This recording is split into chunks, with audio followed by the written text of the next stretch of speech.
Alexandre da Medicine News, estamos de volta aqui com esse caso do Gilmar Mendes, que se fez de bobo e não quis, né, falar sobre o caso da intimação da Câmara dos Deputados do Congresso dos Estados Unidos aqui no Brasil com os ministros do STF.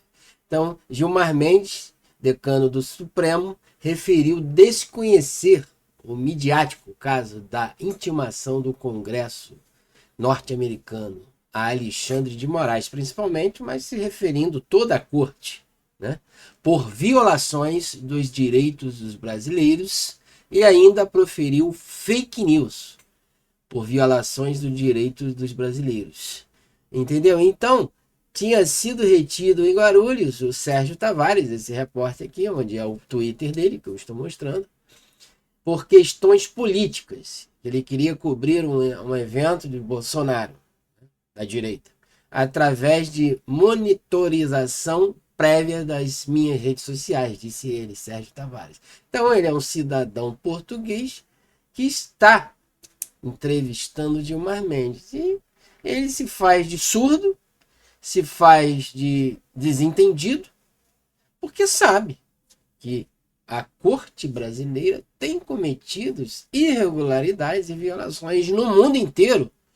É palco para o mundo inteiro. Né? Eles estão vendo. Os brasileiros não podem se expressar, né, com a sua liberdade de expressão nos fatos que estão acontecendo. Mas lá fora é um escândalo. E ele agora se faz de desentendido, uma cara de pau e de surdo. E nem olha para a cara do sujeito, do repórter. Né? Então quer dizer que é uma militância muito grande que a gente vê nessa imprensa brasileira. E lá fora eles não passam pano na cabeça desses. A Guiara Branco aqui falou em recuperar a confiança no Poder Judicial. Aqui em Portugal têm-nos chegado relatos de alguma contestação ao STF, desde as eleições. Que comentário faz à intimação que o Congresso norte-americano fez a Alexandre de Moraes sobre possíveis ataques e violações aos direitos dos brasileiros? Não conheço nenhuma intimação do Congresso. Chris Smith. Não tenho nenhum conhecimento de intimação. E o Congresso Nacional americano não tem nenhum direito de fazer intimação a parlamentares brasileiros. Mas o Gilmar teve conhecimento do repórter português que ficou preso em Guarulhos e foi interrogado por questões políticas? Eu vi, Sérgio Tavares. eu vi uma notícia de que havia irregularidade na entrada e que teria... Não foram comprovados. Mas acha normal um repórter português ser interrogado sobre o 8 de janeiro, Flávio Dino, sobre questões políticas, sobre urnas? Não conheço detalhes. Mas acha que um país como o Brasil deve fazer isso a um repórter português? Gilmar, está a fugir à pergunta. É que esse repórter português era eu. Oi? É que o repórter português que ficou preso era eu, Gilmar. Lamento que tenha ocorrido. Isso é Brasil. Essas foram as declarações do Gilmar Mendes, lá em Portugal, no Fórum Jurídico de Lisboa, né, na tarde de ontem, dia 26 de junho. Então eles não querem ser interrogados, eles querem e gostam muito de um dinheirinho e de países de primeiro mundo, como Portugal, Estados Unidos. Né? E o Brasil? O Brasil é que se exploda, como já dizia Chico Anísio. O pobre é que morra de fome e se exploda. Aí todo mundo achava graça, achava uma piada. Mas não, Chico Anísio, naquela época, estava dizendo a verdade. Dentro daquela rede Globo Lixo, que é uma imprensa brasileira, toda ela, militante, e que é coberta essas coisas, narrativas, violações que nós estamos vivendo, entendeu?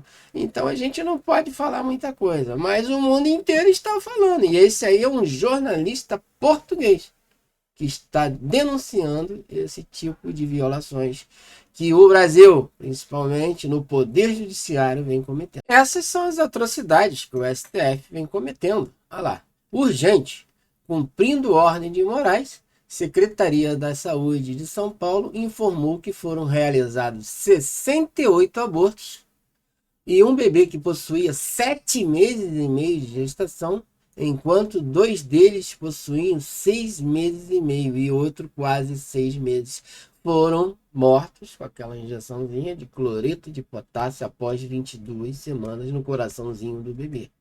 Então, o aborto sendo liberado, por isso que lá fora, os países do primeiro mundo, na Europa, nos Estados Unidos, todos estão comentando as violações que o Poder Judiciário vem cometendo, estabelecendo, né, vamos assim dizer, uma ditadura aqui no Brasil a passos largos. Mais uma de Moraes, olha aqui, olha só.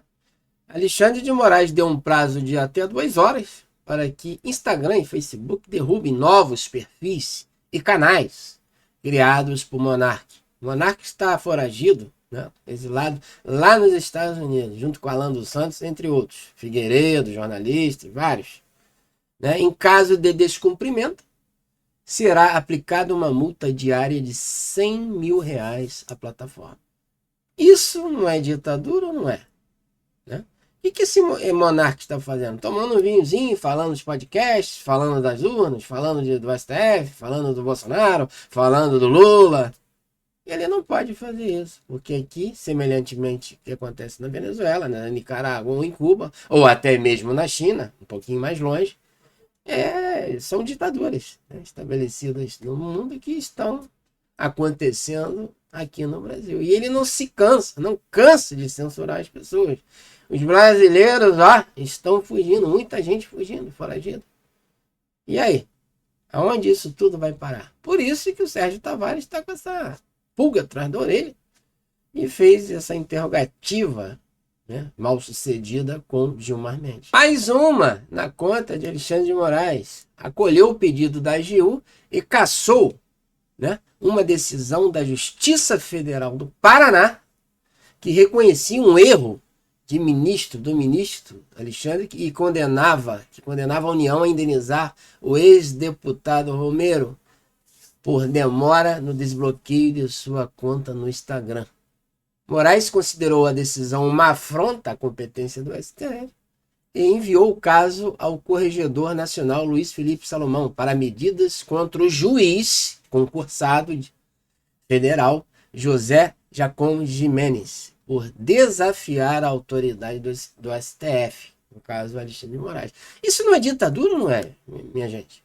Entendeu? Então não é o Sérgio Tavares, não são os jornalistas lá de fora que estão falando no Congresso americano. É todo mundo falando o dia inteiro. Ele vai ter que censurar 60 milhões, 100 milhões de pessoas nas redes sociais. Entendeu? É isso que nós estamos vivendo. Essa aqui é do ministro Dias Toffoli, o advogado do PT. Depois entrou o Zanin, o outro advogado e amigo do PT, do Lula. E depois o Flávio Dino, um comunista declarado. Então, Toffoli anula as decisões da Lava Jato contra Marcelo Odebrecht, contra José Dirceu, do Mensalão, contra o tesoureiro do PT, Vacari. Só aí deve ser uns 3 trilhões de reais que foram desviados. Né? Por que o STF continua teimando em descumprir a Constituição Federal? Então o crime compensa no Brasil. Entendeu? Eles perseguem jornalistas como esse português Sérgio Tavares e aqui os do Brasil.